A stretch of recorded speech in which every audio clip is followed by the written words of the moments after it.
সর্বভারতীয় দুই প্রবেশিকা পরীক্ষায় কেলেঙ্কারির মধ্যে প্রশ্নফাঁস বিরোধী আইন কার্যকর করল কেন্দ্রীয় সরকার। শুক্রবার থেকে নতুন এই আইন কার্যকর করা হয়েছে, যার নাম public examinations prevention of unfair beads act 2024। এই আইনে দোষীদের বিরুদ্ধে জেল ও জরিমানার কড়া শাস্তির বিধান রয়েছে।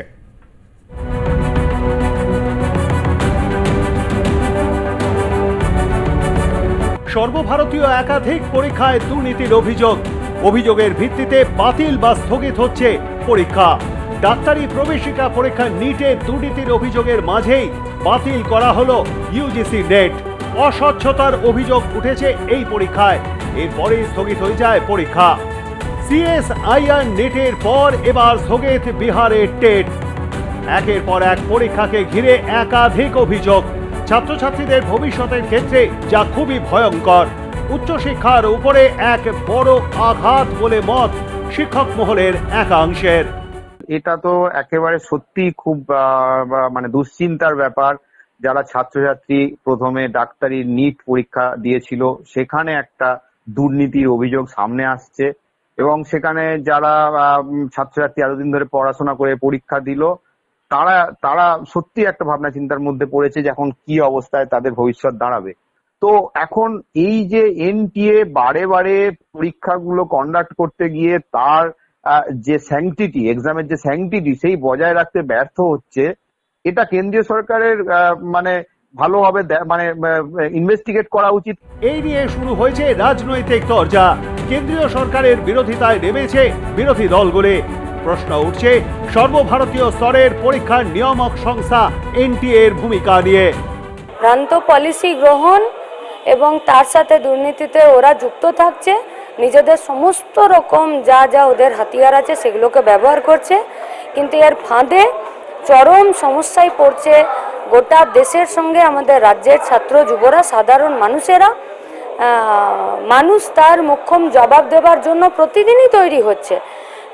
এই অষ্টাদশ লোকসভার নির্বাচনের পর আপনাদের কাছে এই কথাটা হয়তো একটু অন্যরকম শোনাবে, কিন্তু এটা সত্যিকারেরই যে ভোটে জিতলেই চুরিটা জনসেবা হয়ে যায় না, আর ভোটে জিতলেই দুর্নীতিটা দয়া দাক্ষিণ্য হয়ে যায় না। আমাদের কাছে একটা লজ্জা, জাতির লজ্জা, এবং আমাদের কাছে এটা অত্যন্ত এক কষ্টদায়ক এক ঘটনা। ছাত্র যুবদের কাছে যারা সারা বছর ধরে পড়াশোনা করে তৈরি হয়, তারা একটা ভালো চাকরি পাবে, তারা জীবনে দাঁড়াবে, কিন্তু আজকে দেখা যাচ্ছে কেন্দ্রীয় সরকারের আমলে তো বেকারত্বের জ্বালা সর্বাধিক। উদার সূচকে পাকিস্তান, বাংলাদেশ, নেপালের থেকেও পিছিয়ে পড়েছে।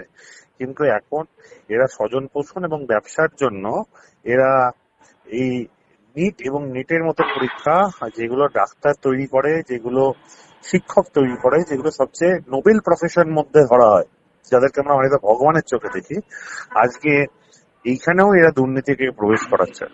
এটা বোঝা যাচ্ছে এরা আগামী যুব সমাজকে খোঁড়া করে দিতে চাইছে। এখনো অবধি দাঁড়িয়ে এই ধরনের দুর্নীতি সামনে আসছে। কয়েক হাজার কোটি টাকার দুর্নীতি শুধুমাত্র নিট ইউজি পরীক্ষায়। 34 লক্ষ ছাত্রছাত্রীর ভবিষ্যৎ অনিশ্চয়তার মুখে। পাশাপাশি সিএসআইআর নেটটা বন্ধ পিছিয়ে যাওয়ার কারণে আরো কয়েক লক্ষ ছাত্রছাত্রীর ভবিষ্যৎ এখন অনিশ্চয়তার মুখে। তার মধ্যে দাঁড়িয়েও শিক্ষামন্ত্রী, কেন্দ্রীয় শিক্ষামন্ত্রী ধর্মেন্দ্র প্রধান এই হিম্মত দেখাতে পারছে না যে এনটিএ কে বাতিল ঘোষণা করবে। তার মানে ধরে নিতে হবে যে ওনারও কিছু হচ্ছে যে কাট আছে এই এনটিএর দুর্নীতির মাধ্যমে। এনটিএর চেয়ারপারসন, তার বিরুদ্ধে কি ব্যবস্থা গ্রহণ করা হয়েছে?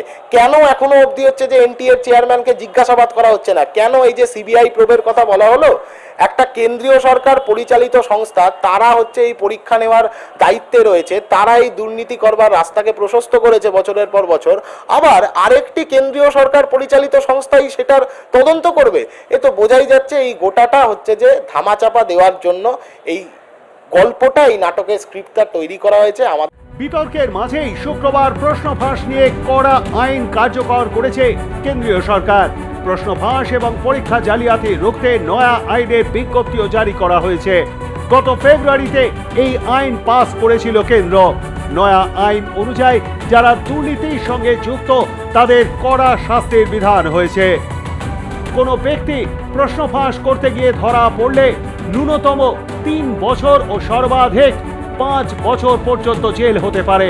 সেই সঙ্গে 10 লক্ষ টাকা পর্যন্ত জরিমানাও হতে পারে। নিয়ামক সংস্থা বা পরীক্ষা আয়োজক সংস্থা সব কিছু জানার পরেও রিপোর্ট না করলে সংস্থার 1 কোটি টাকা জরিমানা হতে পারে। বিভাগীয় তদন্তের সময় কেউ যদি অপরাধের সঙ্গে যুক্ত থাকে তাহলে তার বা তাদের 3 থেকে 10 বছর পর্যন্ত কারাদণ্ড হতে পারে, সেই সঙ্গে হতে পারে 1 কোটি টাকা জরিমানা। পরীক্ষার আয়োজক সংস্থা যুক্ত থাকলে 5 থেকে 10 বছর পর্যন্ত জেল হতে পারে, সেই সঙ্গে 1 কোটি টাকা জরিমানা হতে পারে। উদ্দেশ্য একটাই যে এই যে দুর্নীতিগুলো যেগুলো হলো সেগুলো যারা করলেন তারা তো এই আইনের মধ্যে আর পড়বেন কিনা আমি জানি না, আইনটা এখনো পুরোটা দেখা হয়নি। দ্বিতীয়ত হচ্ছে যে এটা প্রমাণিত হলো এই আইন প্রণয়নের মধ্যে দিয়ে যে বিভিন্ন পরীক্ষায় কেন্দ্রীয় স্তরে দুর্নীতি হচ্ছে এবং হবার সম্ভাবনা রয়েছে, এবং যতদিন এরকম এনটি এর মতন একটা সংস্থাকে দিয়ে এই ধরনের ইম্পর্টেন্ট পরীক্ষা কন্ডাক্ট করানো হবে, যাই আইন থাকুক না কেন আপনার এই ধরনের দুর্নীতি হবে। আইন প্রণয়নের পরে এরা আরো এফিশিয়েন্টলি এই জিনিসগুলো ম্যানিপুলেশন গুলো করবে।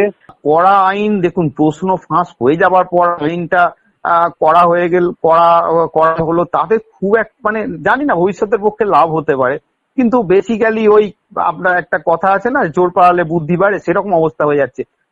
এই যে এত ছাত্রছাত্রীর তো ভবিষ্যৎ আজকে, তারা আজকে মানসিক কি অবস্থার মধ্যে পড়ছে সেটা আমাদের দেখা দরকার। কারণ তারা তো প্রশ্ন কেন ফাঁস হবে, একটা এনটিএ একটা এজেন্সি করেছে, তারা শুধুমাত্র পরীক্ষা কন্ডাক্ট করছে, তারা যদি স্যাংটিটি বজায় না রাখতে পারে কি করে হবে? পরীক্ষা প্রশ্ন ফাঁস হয়ে যাওয়ার পর ব্যবস্থা নেওয়া উচিত, কিন্তু তা করে তো হবে না। প্রশ্ন ফাঁসটা রুখতে হবে এবং প্রশ্ন যাতে কোনো রকম ভাবে বাইরে না যায় সেটা দেখতে হবে, যাতে করে কোনো পরীক্ষায় ক্যান্সেল না হয় এবং ছাত্রছাত্রীদের সমস্যার মুখে পড়তে না হয়। অন্যদিকে পরীক্ষায় স্বচ্ছতা বজায় রাখতে 7 সদস্যের একটি উচ্চ পর্যায়ের কমিটি গঠন করল কেন্দ্রীয় শিক্ষা মন্ত্রক। 2 মাসের মধ্যে সেই কমিটিকে রিপোর্ট জমা দিতে হবে। সেই কমিটির সুপারিশ অনুযায়ী এনটিএ এর কাঠামো, পরীক্ষা আয়োজনের পদ্ধতি শুধরে নেওয়া হবে বলে জানা গিয়েছে। ক্যামেরায় সুব্রত বোসের সঙ্গে নাজিয়া রহমানের রিপোর্ট, আর প্লাস নিউজ।